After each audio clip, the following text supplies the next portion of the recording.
It's really for me a pleasure to be here and also an honor to be here. It's a great country. I had the privilege of working here for 3 months 1.5 years ago. I worked at NIBA on a sabbatical, purely on my own things, but it was so great that when I got this invitation to come, I immediately said yes. I've got a few fields of specialization.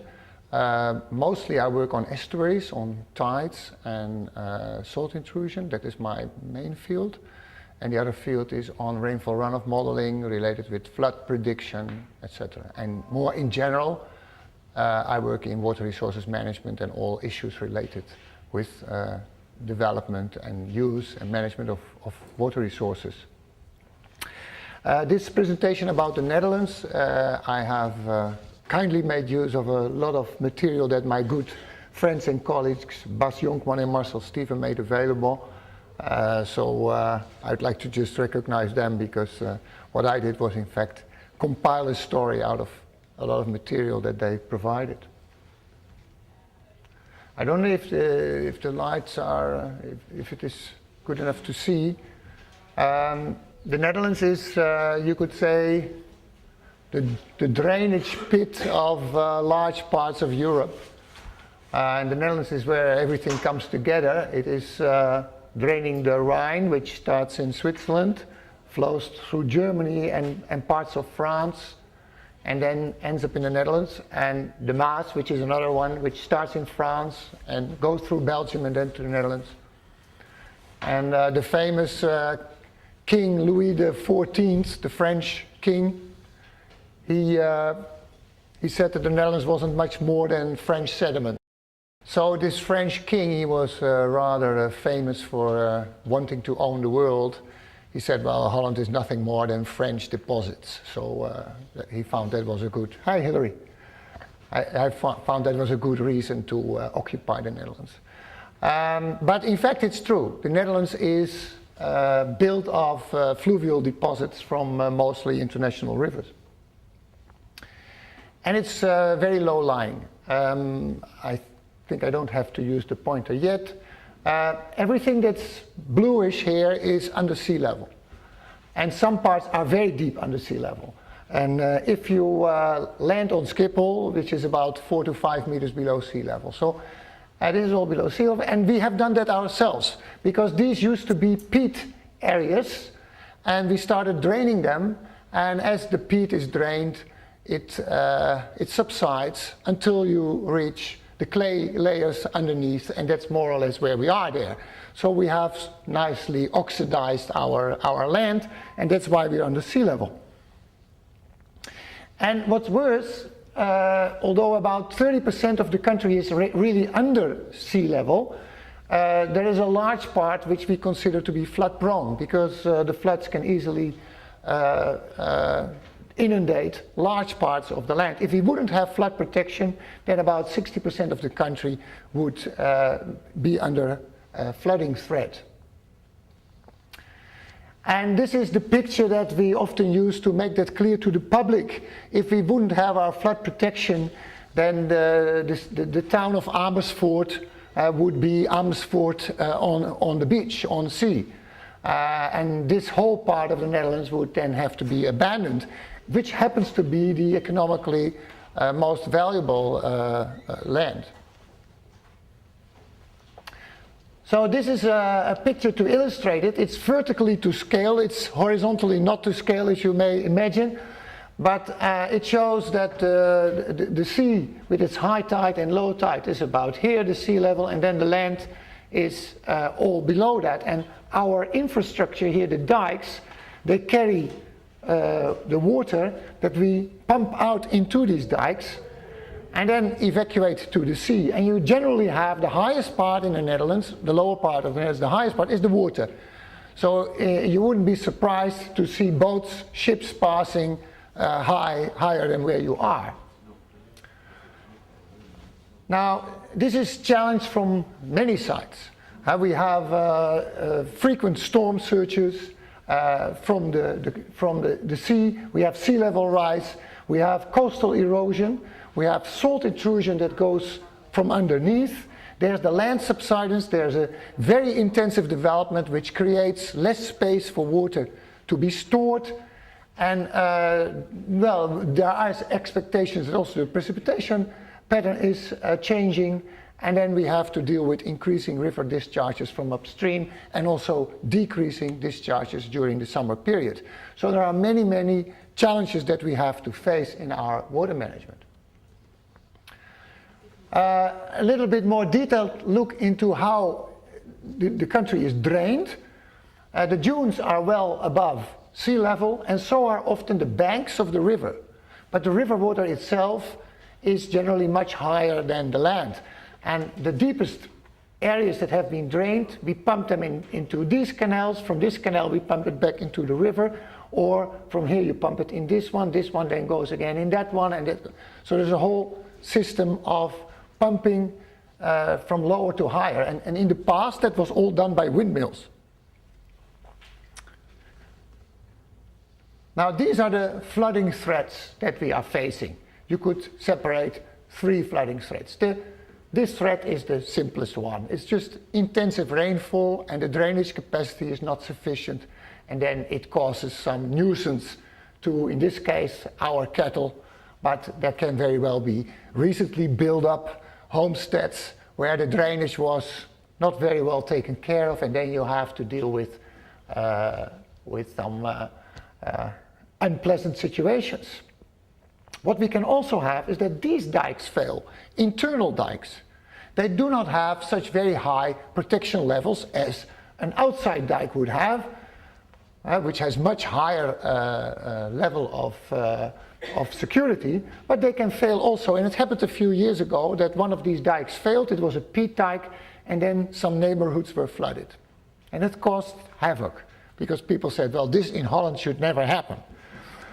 But if the main system would fail, then we would have a major disaster on our hands. Now, historically, if we just go a bit more than 1,000 years back, the Netherlands looked like this, with a coastline which was further into sea, and some inland lake, but a rather natural, not so much disturbed situation. If you look 1600, then you see the inland lake. It's not a lake, it's a sea. We called it the Zuiderzee, the South Sea. This is the North Sea and this is the South Sea. So if you wonder where the word North Sea comes from, it is because we had a South Sea. Otherwise there wouldn't be a North Sea. And you also see all kinds of lakes appearing here. And these lakes came from the drainage of the peat. So we in fact created these lakes by cultivating the land. And because of wind and erosion, these lakes continue to grow. Then in 1800 we had drained almost all these lakes again, and it became land, but you can see that the land line was even further in. And in 2000 we have closed this off and built polders, and this has been closed off, so then we are in the present situation. Now, how did that come about? Almost all these changes came about by disasters. So around 1675 there was a major flooding of all these peat areas, which called for people to reclaim these lands. In 1682 there was a major storm surge that flooded almost all of Zealand. By the way, this is the old Zealand, you are the New Zealand. This is the Zealand, and that caused a lot of activity of creating polders there. And there was one storm surge that came from the north and flooded large part of this inland sea, and that was the reason to close it off later. Meaning that almost all our interventions were triggered by disasters. It was seldom the case, rather it was never the case, that engineers like me or others said, we should be doing this. It was always a disaster, and then you react to the disaster. And that's also a link, I think, to what we are seeing here in Christchurch. So in the very early ages, we used to live on mounds.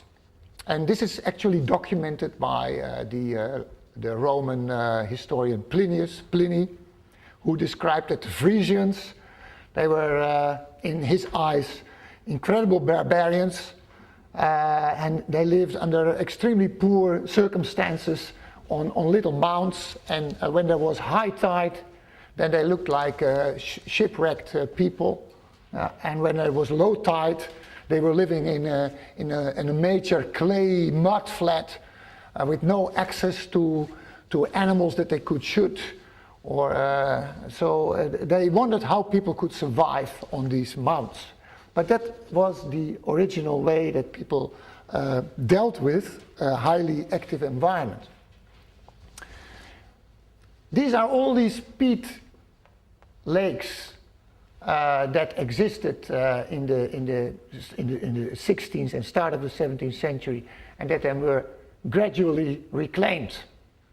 You can see the 16th century, a lot of reclamation, 17th century continued, and the last one, this big one, could not be done by windmills, so that was when the steam engine came, and they could in fact also reclaim this lake, where now Schiphol, the international airport, is situated. So when you land there, you can see the mark of the sea level. And there are many, many documents of the kind of disasters that we were experiencing. And here you see, in the 17th century, most of the breaches in the dikes were caused by ice jams.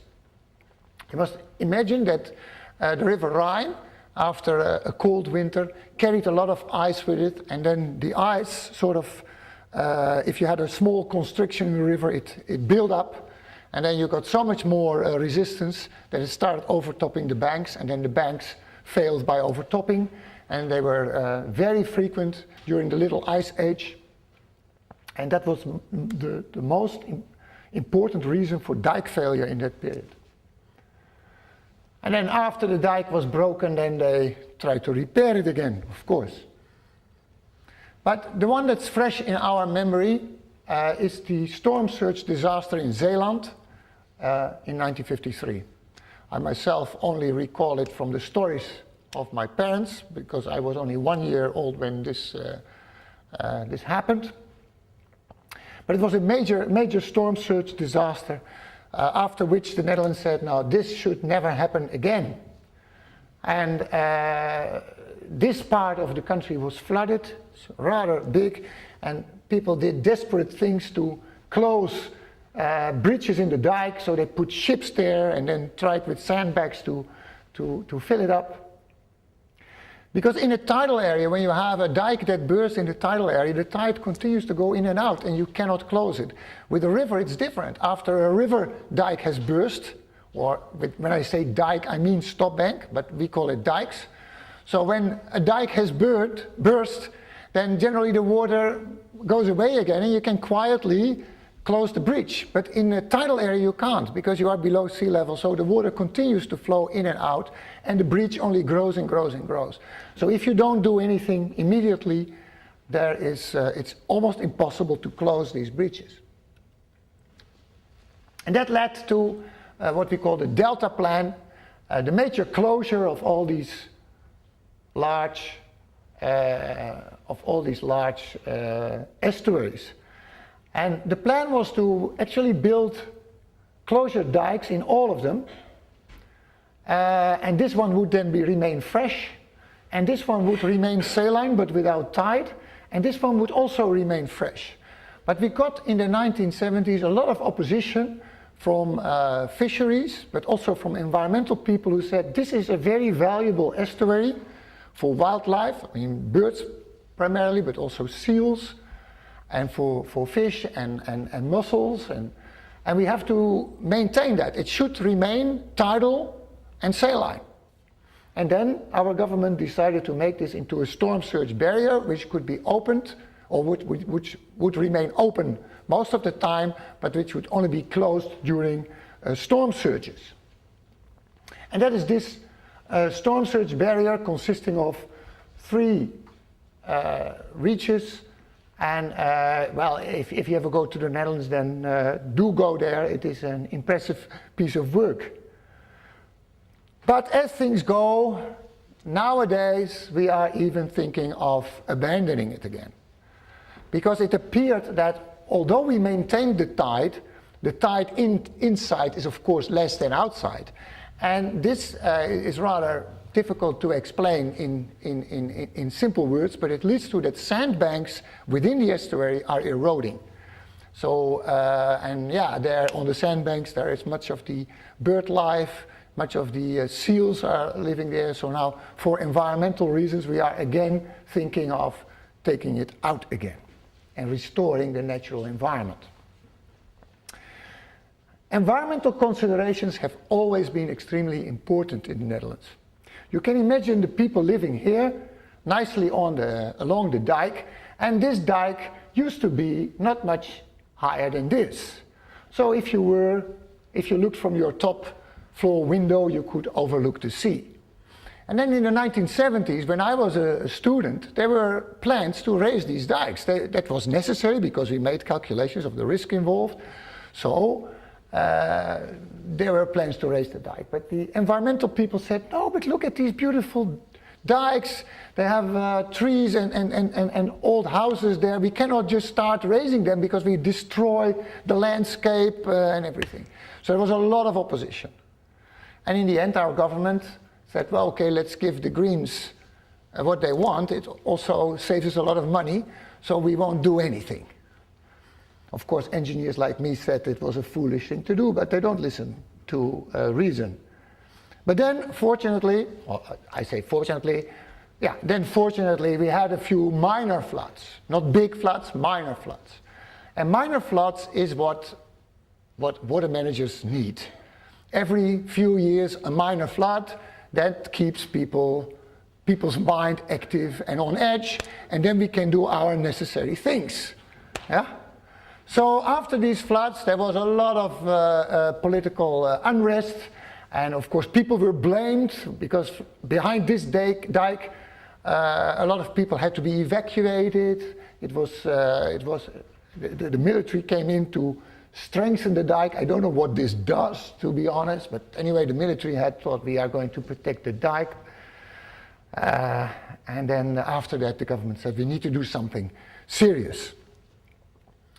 And that was the reason for a national committee to be set up. To be completely honest, the national committee was not triggered by these floods, but by the story of climatic change. That was the main driver. And that national committee was established in 2007, and it was to look into the problems of increasing floods from the main rivers, decreasing low flows in summer, the storage of fresh water, the safety of the delta and the environmental integrity of the delta, and the protection of the coastline. So almost everything they had to deal with. And this was probably the first time that we had a committee looking into this without a major disaster. And they made a lot of regional recommendations and also generic recommendations regarding safety, land use and fresh water supply. And they implemented a plan which was approved by government for the coming years with money to actually implement the measures.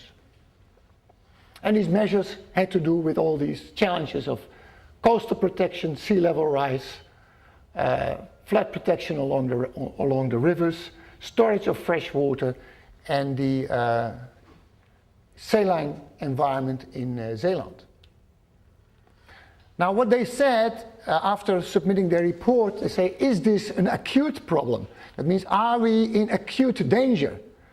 No, said the chairman, we are not in an acute danger. We can take some time to get things into order, but it is really urgent. If we don't act now, we are going to get serious problems. Because what appeared that the standards that we had by law, based on the calculations of the 1960s, were not even met. So we first had to bring everything up to the design criteria. And then the recommendation was that the design criteria should in fact be 10 times more stringent. So besides bringing things up to standards, we have to increase the flood protection security against flooding. And of course the climate change debate also worked. Now, in the Netherlands, what they generally use, and it's probably much the same as here, is we use a system of economic calculation, whereby we say, whereby we say that the risk, if we increase the protection level, the safety level, then the damage,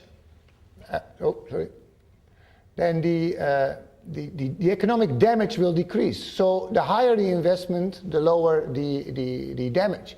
But the higher the investment, of course, the higher the costs. And there is an optimum, and then this was the way that they tried to find an optimum protection level. And that led in the law of 2009 to the following protection standards. This part of the Netherlands, with its highest economic value, and it is a ring, so if you want to protect this area, you have to protect the entire ring of dikes surrounding it, is once in 10,000 years. And this part here is once in 4,000 years, and this part here is once in 2,000. Let's say this is 4,000, 2,000, the colors are a bit hard to see, and then close to the rivers it's once in 1,250. The green color is not there. This should in fact be a green color for once in 2,000. Now you may wonder why we have once in 1,250.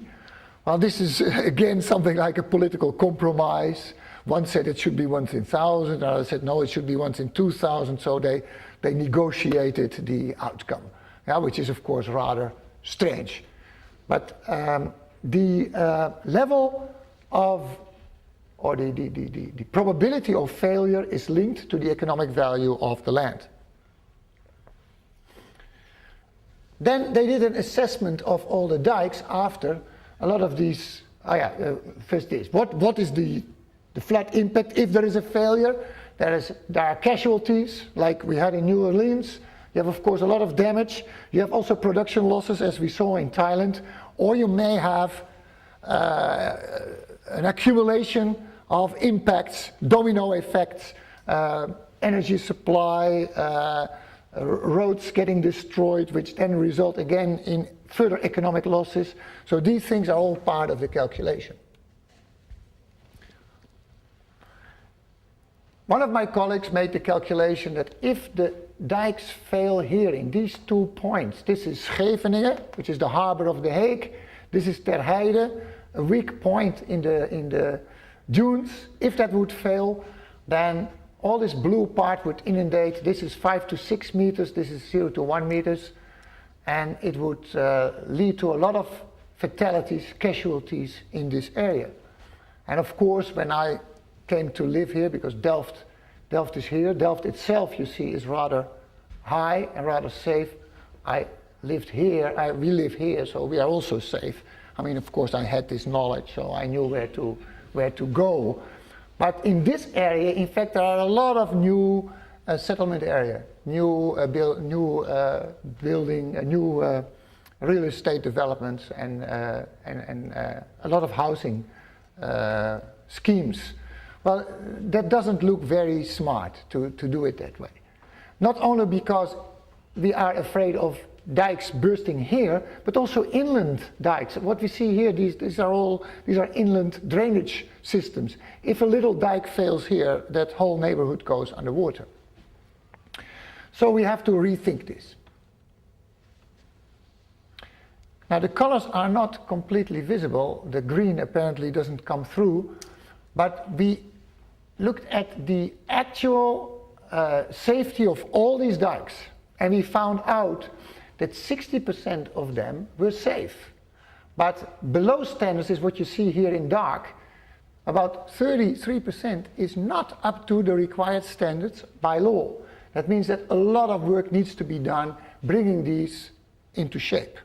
And then we have not yet even dealt with the issues of climatic change and of the increased value of the land. So serious investments need to be made in reinforcement of dikes. And we have estimated that until 2015 that should be something like 4 billion euros. Now, partly that can be done by building new dikes and strengthening them, and partly it can be done by increasing the stability of them, but partly it has to be done by just looking at the river management differently. We also heard here in Christchurch there are different ways of dealing with flood hazards. You can defend, you can also adapt or adjust to the situation, and you can also withdraw. You can also evacuate certain areas and leave them to the, or retreat and leave it to the natural environment. These are also the things that we are doing. So we are considering many ways in the rivers to put the dikes further away from the river, to take away obstructions, to lower it, to dredge the main channel, to take structures out that may inhibit the flow. So there are many ways whereby we try to make rivers more natural and give them a higher discharge capacity.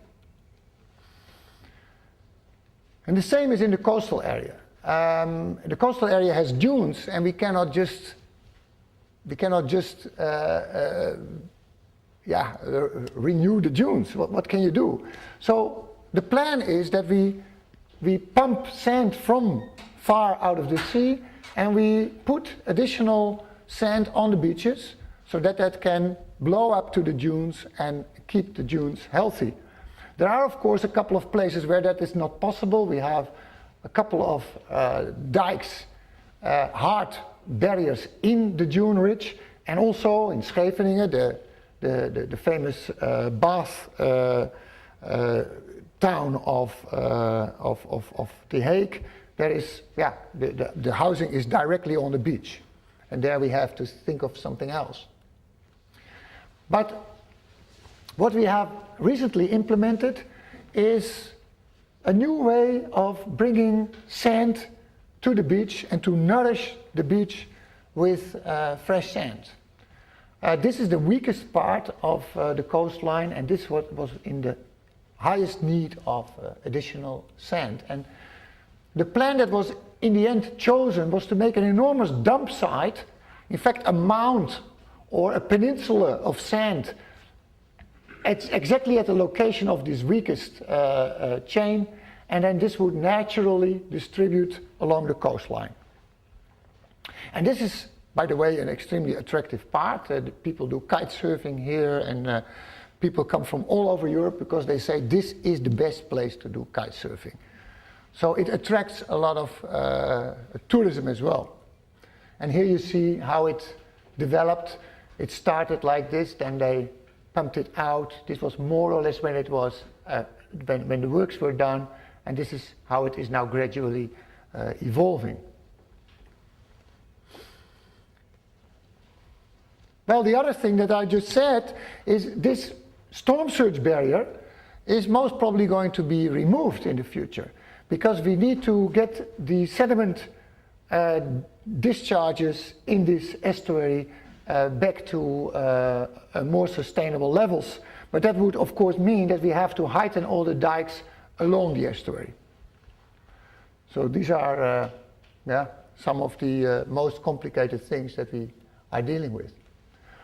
Also, this is our inland lagoon system, highly valuable. Birds migrating from the Arctic to Africa use this place to revitalize, to beef up, or to fatten up. And if we don't take care of the sand supply here, then this will gradually become a deeper sea, and that would be a great environmental loss. So this sand suppletion along the coastline will then also indirectly make sure that the Waddenzee, this coastal lagoon system, will continue to grow with the rising sea level. And then there's the big problem of the floods. We are presently counting with 16,000 cubic meters per second from the Rhine River, but as a result of the temperature rise, we will have to deal with probably 18,000. We still have to calculate that better, but it's quite logical The Rhine relies for a very large part on melting from ice and snow from the mountains in Switzerland. And if the temperature rises, we will have less snow and more rain, which will mean that in winter we will have higher floods, and in summer we will have lower discharges.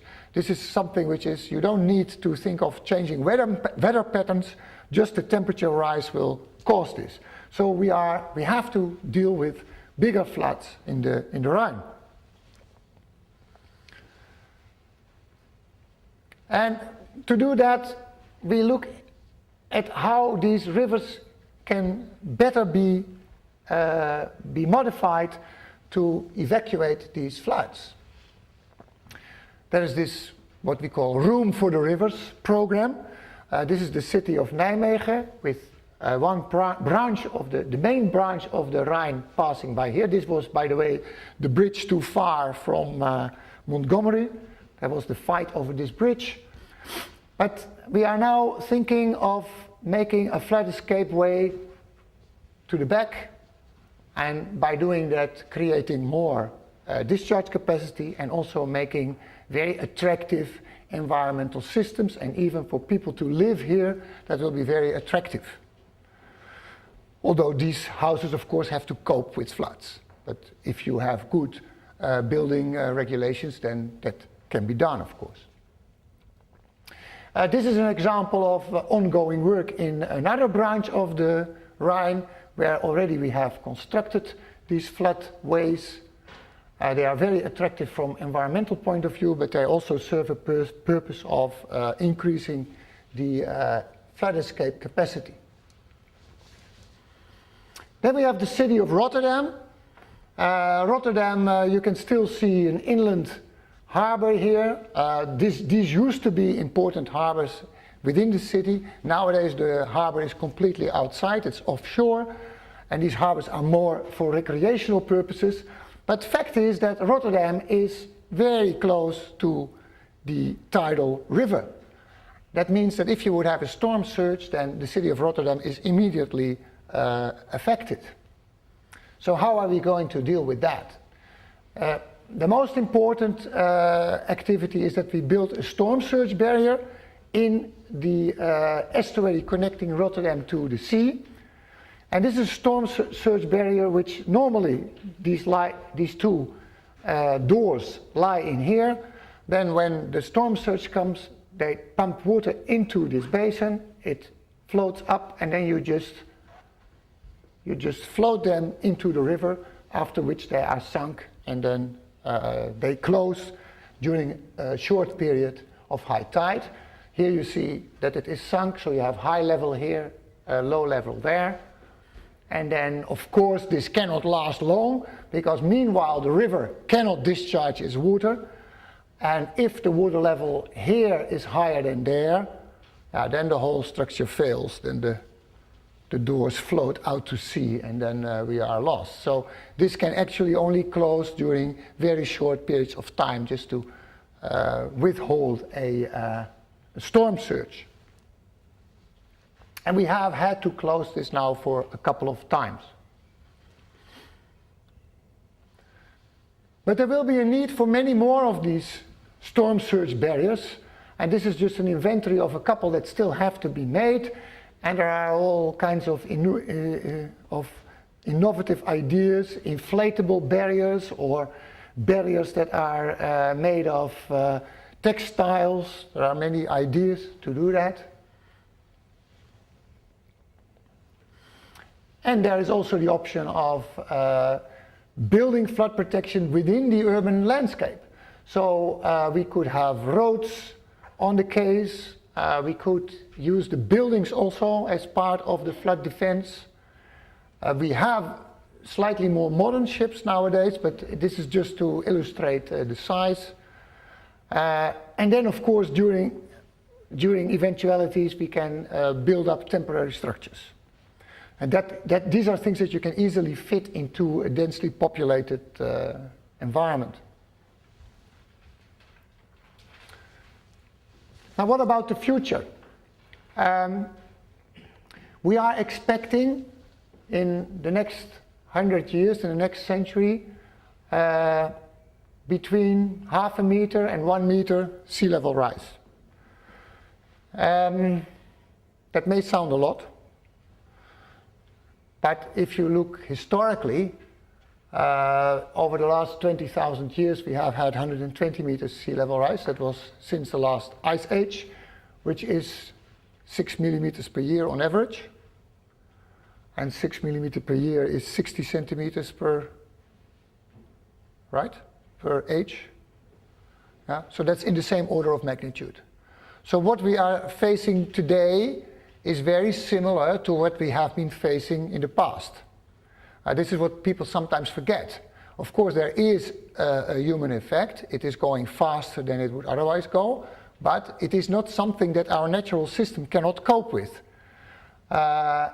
I had a short discussion earlier in Wellington at the university. People were all very much concerned with coral reefs and atolls in the Pacific. And then what I said is, look, if these atolls are there, then that proves that they can cope with a rising sea level. So they will continue to do that in the future as well.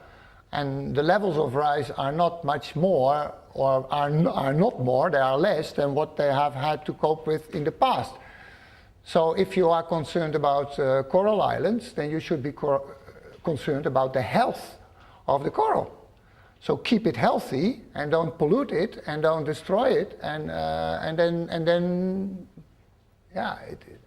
the system will be resilient enough to take care of it. The same is, of course, with beaches. Here in Christchurch, you have the spit, which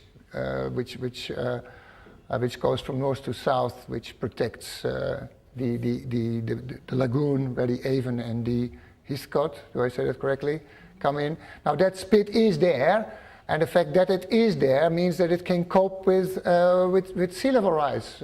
So as long as there is not enough sediment supply from the main rivers debouching north of Christchurch, you will have enough sand to continue to maintain the spit. So it is good to be concerned with sea level rise, but you have to realize that the natural system is in general capable of keeping up with it. It is when we start to tamper with the system that our capacity will reduce. So if you build reservoirs in a river and capture all the sediments, then you may have a problem on your hands.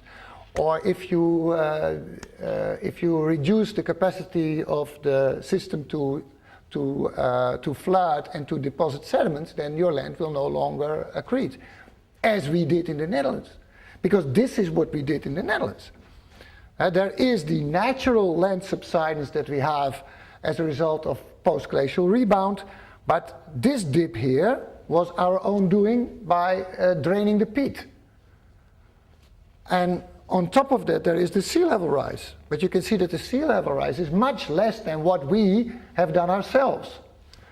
And if we continue the way we are doing, then it's still likely to be more than sea level rise. So you should always be aware that what we are doing ourselves is often worse than what the natural system does, particularly in trends.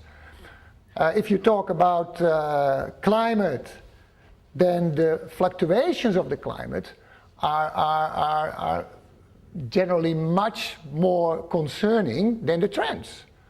The occurrence of floods, droughts, of storms, of heavy extreme cyclones hitting the coast, these effects are far more devastating than a gradual trend in temperature or in sea level, which is there, by the way. I'm not negating that. In fact, I support the climate researchers who have drawn our attention to it, and I think we should stop doing all these bad things like burning fossil fuel. But the natural variability of the system is far more devastating than the trend. And what we have done to our land is far more serious than the trends in the climate or in the sea level. So, in conclusion, for us, doing adequate flood risk management is is a question of survival, at least survival of the parts where the centers of our economy are. You have seen maybe that New Orleans, when it was affected by the cyclone, it was completely wiped off the map. All economic activity is dead. Now, fortunately, New Orleans is just a tiny little bit of the USA, so it wasn't that the USA economy collapsed. But if in the Netherlands we have a major disaster on our hands, then it would take many, many years to recover. It would not be that simple. I think that the economy would completely collapse for probably a century. So we need these dikes. There is no way back for us. It's the only way. But we have realized that there should be a paradigm shift. It's not only defense, it's also adaptation and in some parts retreat. So it's a mix of things that we apply. And the flood protection that we do is very small probability, but very high impact. And jointly they give an acceptable risk. Okay. From now on, we will start to develop new safety standards, which will be much higher than what I have already told you. And then after that, we will start to implement more detailed plans. I would like to use this opportunity to draw your attention to pantarij. Those of you who have a classical background will know what pantarij means. It is Greek for everything flows, and it was an expression attributed to Heraclitus, who, to illustrate it, said that no man steps into the same river twice. He said no man, but he meant no person, but at that time they didn't yet have politically correct language, so he said no man steps into the same river twice, because first of all, it's not the same water, and second, it's not the same man. And with pantarij, he meant everything changes all the time. Everything is subject to change. The only certainty in life is that things change. And that became the maxim of our new scientific decade of the International Association for Hydrological Sciences, whereby we want to understand better the interaction between the water system, the ecosystems, and the human system. So how do we interfere with the system, but how does the system again feed back on us, and how do these interact?